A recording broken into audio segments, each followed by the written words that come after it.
اور حج عمرے کی ٹریول ایجنسیوں نے کتنے ہم سے رابطے کیے ہیں. مجھ سے ایسے بھی ہوا ہے کہ ٹریول ایجنسیوں نے رابطے کیے, مفتی صاحب آپ کیا کریں ہمارے ساتھ حج پہ جائیں, آپ کا حج بھی فری ہوگا, آپ کا عمرہ بھی فری ہوگا, اور جو پروفٹ ہمیں ہوگا نا اس میں آپ کا اتنا شیئر. ٹریول ایجنسیوں کا شیئر جو حج پہ کماتے ہیں کم نہیں ہوتا. تو میرا حج بھی ہو رہا ہے فری میں, میرا عمرہ بھی ہو رہا ہے فری میں, اور مجھے فری میں لاکھوں روپے کا پروفٹ بھی ہو رہا ہے. اس پیشکش کو بھی میں بیسیوں لوگوں کی طرف سے پیشکش آئی ہے, مگر اس کو بھی میں مسترد کر چکا ہوں. کیوں کر چکا ہوں؟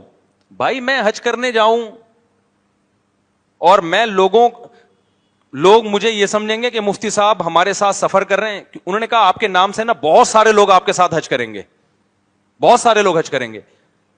تو میں نے کہا جو لوگ میرے ساتھ عقیدت محبت میں حج کریں گے وہ دین سیکھنے کے لیے نا, اور میری طرف سے جو میسج جائے گا کہ میں بھی اس لیے ان کے ساتھ حج کر رہا ہوں کہ ان کو دین سکھاؤں گا, ادھر میرا آپ سے کمیشن بندھا ہوا ہے, تو یہ دین کے نام پہ منجن بیچنا ہی ہو گیا.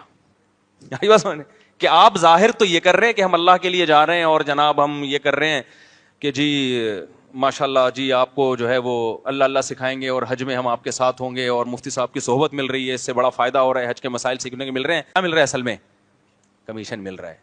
تو اس کو بھی میں نے, حالانکہ اس سے میں حج عمرے سے محروم ہو رہا ہوں, لیکن اب میں اپنے خرچے پہ حج کر رہا ہوں نا, اس پہ لوگوں کو ہو رہی ہے تکلیف. ان کے پاس اتنا پیسہ کہاں سے آتا ہے کہ یہ عمرہ کرنے جا رہے ہیں؟ نہیں یاری بات میرا خیال ہے سمجھ میں. یا کوئی عقیدت محبت میں اپنا قریبی دوست بلا لیتا ہے عمرے پہ اپنے خرچے پہ, تو اس پہ بھی لوگوں کو اشکال ہو رہا ہے.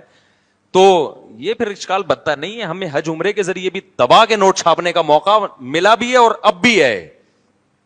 پچھلے سال مجھے ایک ٹریول ایجنسی حج پہ لے کر گئی ہے, 18-20 لاکھ والا حج تھا, بڑا مہنگا وی آئی پی. بہت اصرار کیا, میں نے کہا ٹھیک ہے میں ضرور جاؤں گا, جب وہ بھی جاننے والے لوگ تھے. میں نے کہا لیکن میں آپ کی کمپنی کو پروموٹ نہیں کروں گا. سمجھ رہے ہو؟ اگر آپ عقیدت محبت میں فری پھوکٹ میں حج کرا رہے ہو تو صرف عقیدت محبت ہی ہونی چاہیے. آپ کی جو ٹریول ایجنسی ہے اس کو میں ایک دفعہ بھی پروموٹ نہیں کروں گا, اور نہ میں لوگوں میں بیان کروں گا آپ کے کہنے سے, کیونکہ یہ بھی کیش کرانے کی ایک قسم ہے. مجھے خود پتا ہے میں نے بیان کرنا ہے کہ نہیں کرنا, مجھے آزاد چھوڑ دیں آپ. تو کوئی اس سے آپ فائدہ نہیں اٹھاؤ گے. تو نیک لوگ تھے واقعی. پھر میں نے 2-3 علماء سے بھی پوچھا, انہوں نے کہا یہ بڑے نیک لوگ ہیں, یہ واقعی اخلاص ہی کے ساتھ علماء کو حج کراتے ہیں. پھر میں گیا حج کرنے, اس پہ بھی لوگوں نے اعتراضات کیا, بھائی یہ دیکھو مولوی کے پاس پیسہ کہاں سے آ رہا ہے. تو وہ کسی اور نے حج کرایا تھا, وہ بھی بڑے اخلاص سے حج کرایا تھا. اور اس طرح سے کوئی کرا رہا تو پھر میرا خیال ہے کوئی حرج نہیں حج کرنے میں. حج ہی کرا رہا ہے نا, کچھ چرچ تھوڑی پلوا رہا ہے یار وہ زبردستی. سمجھ میں نہیں آ رہی بات میرا خیال ہے. اس دفعہ بھی آفر آئی حج کی, تو وہاں بھی میں نے یہ کہا بھائی میں کمپنی کو پروموٹ نہیں کروں گا, کسی کی ٹریول ایجنسی کو پروموٹ نہیں کروں گا. تو فی سبیل اللہ ہے تو پھر ٹھیک ہے, نہیں تو نہیں. لیکن پھر میرے اپنے اتنے کام تھے, میں نے منع کر دیا. تو ٹریول ایجنسیوں کے بھی رابطے ہو رہے ہیں, حج عمرے کی ایجنسی کے بھی رابطے ہو رہے ہیں. آپ کسی تاجر سے پوچھ لو کہ جب کسی آدمی کا نام اتنا مشہور ہوتا ہے تو وہ اس نام سے کیا کیا فائدے حاصل